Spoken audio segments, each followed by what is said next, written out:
Assalamu alaikum mai sauraro, barka da zuwa wannan tashar tamu mai suna Arewa TV Star. Dan Allah idan zuwanka ne na farko ka dangwala mana subscribing kana ka danna mana alamar ƙararrawa a wannan tasha tamu. Domin hakan shine zai baka damar samun cikakkun bidiyoyinmu kuma akan lokaci da zarar mun ɗora.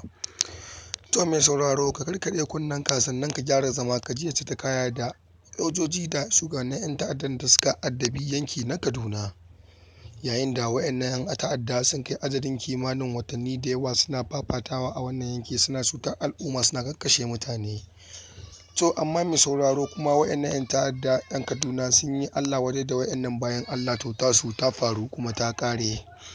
To amma mai sauraro sai ka karkaɗe kunnenka sannan ka gyara zama domin jin asalin yacce ta kaya da su waɗannan 'yan ta'adda. Waɗannan 'yan ta'adda sun daɗe suna kai hare-hare a wannan yanki na garin Kaduna. Yayin da mutane sun yi babban Allah wadai da waɗannan 'yan ta'adda da suke sa kakin sojoji a jikinsu ko kuma su sa na ma'aikatan ƙasar nan su fita su yi yaƙe-yaƙensu a yankin da ke garin Kaduna.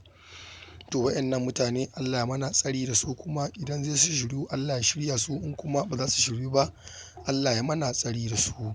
To amma mai sauraro ka dangwala mana subscribing kana ka danna mana alamar ƙararrawa domin jin asalin yacce ta kaya da waɗannan 'yan ta'adda da kuma manyan sojojin da suka yi arangama da waɗannan 'yan ta'adda.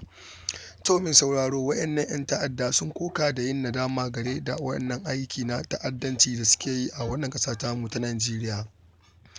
Dama kuma Hausawa suna cewa da na sani ƙeya ce.